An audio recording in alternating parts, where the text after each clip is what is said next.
बोले श्री सतगुरु महाराज की जय। सतगुरु धनी देव चंद्र जी महाराज की जय। महामती श्री प्राणनाथ प्यारे सतगुरु श्री राम रतन साहिब की। मेरे प्राणनाथ, मेरे आत्म संबंधी सुंदर साथ जी, आप सभी के चरणों में मेरे कोटान कोट प्रेम पर। तो मेरे प्यारे सुंदर साथ जी, जैसे कि आपने गत भाग में जाना है कि किस प्रकार हाथीराम महात्मा जी को तृप्ति का राज मिल जाता है, लेकिन महाराज जी कहते हैं कि इस लीला से भी हमें कुछ फर्क नहीं पड़ा और हम मंदिर के अंदर नहीं पहुंचे। क्यों? क्योंकि जगन्नाथ जी में जो आदर सत्कार हुआ था उससे हमारा मन पूरा भर चुका था। आगे बढ़ते हैं तो महालक्ष्मी जी के मंदिर पहुंच जाते हैं और वहां पर जब साधु संतों की टोली बैठी देखते हैं और उनसे भी अपने आदर स्वरूप स्वागत स्वरूप तिरस्कार सुनते हैं, देखते हैं, तो उससे भी मन उछट जाता है और टूट कर बैठ जाते हैं। तो वहां पर एक महात्मा आकर फटकार लगाते हैं, क्यों तुम नंगे फिरते हो, क्या तुम्हें शर्म नहीं आती? तो आगे क्या कहते हैं वो महात्मा, वो साधु संत वाराणसी से, आइए जानिए। इतने सेठ पड़े हैं जिनकी गिनती तक ना हो पाती, तुमसे एक लंगोटी उनसे जाकर मांगी नहीं जाती। तो वह महाराज से कहते हैं कि अरे ये क्या ढंग बना रखा है तुमने, क्यों तुमने नंगपना दिखा रखा है? क्या तुम्हें शर्म नहीं आ रही कि तुम इस प्रकार नंग धड़क होकर घूम रहे हो? अरे देखो, संसार में जाकर देखो, आसपास दृष्टि को दौड़ाओ, कितने सेठ पड़े हैं जिनकी आप गिनती भी नहीं कर पाओगे। क्या तुम उनसे एक लंगोटी नहीं मान सकते अपने लिए?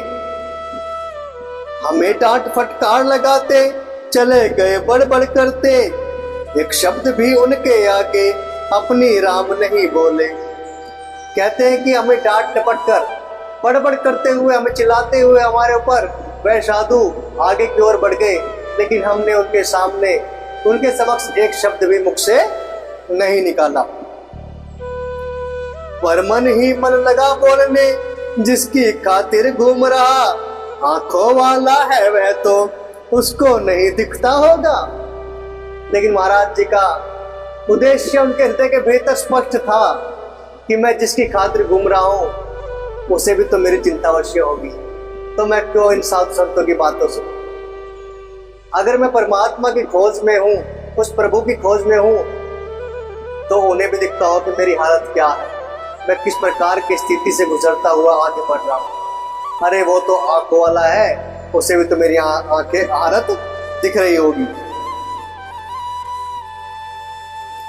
उसकी ऐसी ही इच्छा जो घुमा रहा है यो, स्वयं न दे जब तक नहीं पहनते, किसी से जाके मांगे क्यों? क्या पता उस पार ब्रह्म परमात्मा की इच्छा ही ऐसी हो। अगर उसकी ऐसी इच्छा है और वो हमें ऐसे घुमा रहा है, तो इसमें कोई भी किंचित भी कुछ नहीं कर सकता।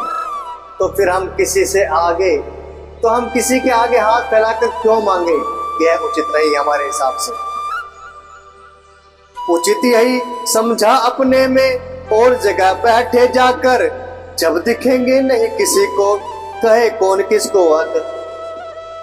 तो उस समय हमने यही उचित समझा कि भैया किसी के मुंह लगने से कोई फायदा नहीं है, इसका कोई लाभ नहीं है। तो ऐसी जगह बैठ जाओ कि जहां किसी की नजर में ही ना आए, किसी की दृष्टि हमारे ऊपर ना पड़े। जब कोई हमें देखेगा नहीं तो हमें कोई कुछ बोलेगा भी नहीं। चले गए बाजार खंडर सा, पड़ा हुआ था एक स्थान, दरवाजा वरवाजा कुछ नहीं, मंदिर हो जैसे हनुमान। तो एक बाजार था, खंडर सा ऐसी जगह पड़ी हुई थी, एक स्थान इस प्रकार का था, खंडर टाइप। हम वहां पर जाकर बैठ गए, ना उसमें दरवाजा था, ना कोई खिड़की थी, कुछ भी ऐसा नहीं था, लेकिन वो प्रतीत ऐसा हो रहा था कि कोई हनुमान जी का प्राचीन मंदिर है जो काफी समय से सुनसान पड़ा है। जची मूर्ति भी स्थापित जैसे वीराने में मोर, अस्त व्यस्त और चीर्ण शीर्ण सा नजर पड़ा हमको चहुओर। कि वहां पर जो हनुमान जी की मूर्तियां में नजर आई वो भी इस प्रकार थी कि जैसे किसी वीरान जंगल में अकेला मोर घूम रहा हो, और उसमें भी चीर्ण शीर्ण, उसकी कोई भी साफ सफाई किसी प्रकार की ऐसी व्यवस्था वहां पर नहीं थी। ऐसा पड़ा था कि जिस प्रकार कोई वहां पर आता जाता ना हो। और हमने जब चारों तरफ देखा तो हमें कुछ वहां पर नजर नहीं आया। कमर लगा जा बैठे हम भी उस उलोक सी शाला में, भाप लिया लेकिन अपने को एक दुकान के लाला ने। हम भी भैया उस खंडर से पड़े सुल्तान पड़े मंदिर में कमर लगाकर बैठ जाते हैं। और उसके पश्चात क्या होता है कि वहां पर एक दुकान का लाला हमें वहां पर देख लेता है। उसकी दृष्टि हमारे ऊपर पड़ जाती है, क्योंकि वह मंदिर बाजार के अंदर था, तो बाजार में लाला की दुकान थी, तो वहां से वह हमें देख लेता है। थोड़ी देर बाद लाला जी बोले आकर हमसे, क्यों जी तुम यहाँ क्यों बैठे हो, चलो उठो भागो यहाँ से। तो लाला भी हमारे साथ वही करता है, हमें पहले भाप लेता है कि हम वहां पर बैठे हुए इस अपनी व्यवस्था में, इस अवस्था में। तो थोड़ी देर के पश्चात लाला आता है हमारे पास और हमें कहता है देखते ही, क्यों भाई यहाँ को बैठे हो, चलो यहाँ से उठकर भागो, ठहरो कहीं और जा करके जहां तुम्हारा हो स्थान, भाई हमारी जगह कहाँ है, अपनी जानना या पहचान। तो कहते हैं लाला, अरे महात्मा चलो यहाँ से, वहां पर जाकर बैठिए जहां पर तुम्हारा स्थान है। तो हम बड़े ही सरल भाव से उनको उत्तर देते हैं कि भाई अरे हम जाए तो जाए कहाँ, हमारी यहाँ पर कोई जगह नहीं है और ना ही हमारी कोई यहाँ पर किसी से जान पहचान है। कहाँ चले जाए लाला जी, किसके द्वारे पड़े जाकर, अपना कोई नहीं है बाबा जी, कृपा करो हमारे पर। तो कहते हैं लाला जी हम चले जाए तो कहाँ चले जाएं, यहाँ पर हमारा कोई नहीं है। और हनुमान जी से गुहार लगा लेते हैं कि मूर्ति के सामने, अरे बाबा जी हमारे ऊपर कृपा करो तो करो, थोड़ी कृपा हमारे ऊपर कीजिए, हमारे यहाँ पर कोई भी नहीं है। तब तो कृपा करी लाला ने, चले गए बड़बड़ करते किंतु 1 घंटे के पीछे लाला जी फिर आदम के। जब हम हनुमान जी से गुहार लगाते हैं कि कोई कृपा करीजिए और लाल जी के समक्ष बोलते हैं, तो तब तो उस समय ऐसा होता है कि लाला वहां से बड़बड़ करके निकल जाते हैं। परंतु 1 घंटे के पश्चात पुनः लाला वहां पर आते हैं और फिर क्या बोलते हैं, लगे भगाने फिर आकर के, गए नहीं क्या अभी कहीं, यह तुम जैसो के पढ़ने का भाग जाओ स्थान। कहते हैं कि तुम अभी तक यहीं पड़े हो क्या, तुम अभी गए नहीं, अरे यहाँ से निकलो, फौरन यहाँ से निकलो, तुम जैसे लोगों के पढ़ने का यह कोई स्थान नहीं है, जगह ठहरने की नहीं है, कहीं जाओ मांगो खाओ, रात काट लेने दो हमको, लाला तुम मत घबराओ। महाराज जी बड़े सद्भाव से कि लाला जी अरे हमें सिर्फ केवल रात काटने दीजिए, लाला जी तुम घबराइए मत, हम यहाँ पर रुकेंगे नहीं, बस एक रात की बात है, हमें किसी प्रकार से रात काटने दीजिए। कुछ लेते तो नहीं आपसे, हमें तंग फिर क्यों करते, कहाँ चले जाए अब बोलो, सोचो जरा कृपा करके। तम लाला जी से बोलते हैं, अरे लाला जी क्या हम आपसे कुछ मांग रहे हैं, क्या हम आपसे कुछ ले रहे हैं, तो हमारे ऊपर सिर्फ इतनी कृपा कीजिए कि हमें एक रात यहाँ पर काटने दीजिए। अभी बताओ इस समय हम रात्रि के समय जाए तो जाए कहाँ, सोचो थोड़ा कृपा करके, थोड़ा सोचिए। लाला पूरण सी करते चले गए ऐठे ऐठे, धोस धास देकर भगने की फिर दुकान पर जा बैठे। लाला फिर बड़बड़ करना शुरू कर देते हैं और ऐठ में अपनी वहां से फिर पुनः चले जाते हैं और बड़बड़ करते हुए अपनी दुकान पर जाकर बैठ जाते हैं। जब बाजार बंद होने का वक्त हुआ लाला आया, कुछ परिवर्तन सा था जबकि कुछ परिवर्तन सा था अब के जो आकर के दर्शाया। जिस समय बाजार का बंद होने का समय आया तो लाला पुनः हमारे समीप आते हैं, लेकिन इस बार कुछ परिवर्तन था उनके स्वभाव में जो हमें नजर में आया।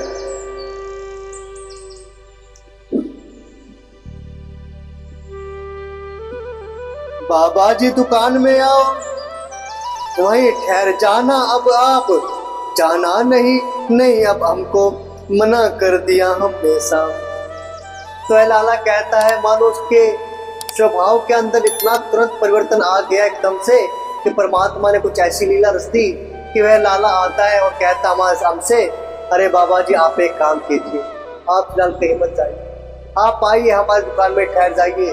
परंतु हमने स्पष्ट रूप से उनको मना कर दिया। क्या लेना हमको दुकान में, क्या लेना है यहाँ हमें, प्रातः उठकर चले जाएंगे, लाला रखो क्षमा हमें। तो हम कहते कि भाई लाला जी हमें तुम्हारी दुकान में भला देना क्या है, हमारे मतलब को तुम्हारी दुकान में रखा क्या है, हमें भैया कुछ नहीं चाहिए, हमें सिर्फ एक रात भी काटने का समय दे दीजिए, हम प्रातः काल पाँव फटते यहाँ से निकल जाएंगे और इतना समय हमें क्षमा कर दीजिए कि हम रात्रि काट लें। लाला चिंता कुछ मत करो हमारी, ठीक ठाक बैठे हैं हम, आप बिना आराम रहोगे, क्षमा करो गलती भगवत। तो लाला को हम बोलते कि लाला जी आप हमारी चिंता व्यर्थ में ना करें, अरे हम बिल्कुल सही सलामत यहाँ पर बैठे हैं, लेकिन लाला जी का दिल ना जाने किस कारण से एकदम पसीज सा जाता है और कहते कि यहाँ पर आप बिना आराम के रहोगे। अरे मैं चाहता हूँ कि आप मेरे साथ दुकान में चले, मुझसे जो अपराध हुआ है, मुझसे जो गलतियाँ हुई है, भगवान मुझे उसके लिए क्षमा कीजिए, मैं आपका क्षमा प्रार्थी हूँ। हमने जो अपशब्द कहे वह थे बाबा जी अपनी भूल, आप महात्मा हो बाबा जी, हमें सिर्फ शरण की थी। देखे कितना परिवर्तन, स्वभाव में कितनी शालीनता लाला जी के अंदर आ जाती। पहले जो बड़बड़ कर रहे थे, धमका रहे थे कि आप यहाँ से उठकर चले जाइए, और वह कितने प्रेम भाव से बोल रहे हैं और कहते हैं कि जो भी हमने आपसे अपशब्द कहे, जो भी हमने गलत भाषा का प्रयोग आपके प्रति किया, हमें उसके लिए क्षमा प्रार्थी है, हमें भगवान माफ कर दीजिए। अरे आप तो बाबा जी हो, आप तो महात्मा हो, हमारी बहुत बड़ी भूल हुई और यह हम तो आपके केवल एक चरण मात्र की धूल है, हम तो मात्र आपके चरणों की धूल है, चरणों की रज है, हमें क्षमा कर दीजिए। क्षमा करो गलती थी अपनी, अब दुकान में ही रहना, कहते कि हमारी गलती को क्षमा कर दीजिए, अब आपको हमारी दुकान में ही रहना है। पैर पकड़ सी मिन्नत करके साथ साथ ले गया लिवा, माना नहीं चिपट कर रह गया, बहुत तेरा मना किया। कि वह लाला कितना परिवर्तित हो जाता है उसके स्वभाव से, महाराज जी की प्रभाव से, कि जबरदस्ती जबरन करके चेप चाप कर मिन्नतें करके वह साथ में लेकर दुकान में चला जाता है। और क्या होता है, कपड़ों की दुकान थी उसकी, आसन बिछा लिया एक साथ, बैठ गए हम जब जा करके, बोला हमें जोड़ कर हाथ। कपड़े की दुकान थी जिसके कारण उसे आसन बिछाने में भी कोई परेशानी नहीं हुई, मुझे तुरंत वहां पर आसन बिछाया और हम वहां पर बैठ गए और लाला भी हमारे सामने हाथ जोड़कर बैठ गया। कृपया आप लंगोटी ले ले, हमने कहा ठीक है हम जैसे हैं रहने दो हमको, लाला करो न हमको तंग। लाला जी हमसे आग्रह करते हैं, हे भगवान, हे महात्मा जी, कृपया करके आप एक लंगोटी ले लीजिए। लेकिन हम उन्हें कहते नहीं नहीं लाला जी, हम जिस भी हालत में है, जिस भी स्थिति में है, बिल्कुल ठीक है। परंतु लाला नहीं मानते और क्या कहते हैं, और हमने उनको कहा कि लाला जी हमें तंग मत कीजिए, उसकी इच्छा जिस प्रकार हो उसे ही में रहना ठीक, दखल न दो उसकी इच्छा में, उसे ही में रहते निर्भीक।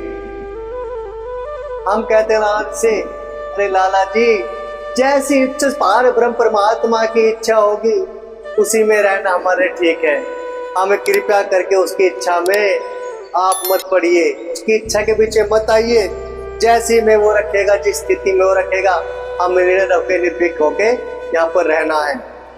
बोलो श्री तो प्यारे सुंदर साथ जी, देखिए किस प्रकार की स्थिति से यहाँ पर महाराज जी गुजर रहे हैं कि जब उनका यह पहनावा देखकर कि वह अर्धनग्न है, महात्मा लोगों ने कहते क्या तुम्हें शर्म नहीं आ रही? ये बातें सुनकर वह एक मंदिर में जाकर बैठ जाते बाजार में।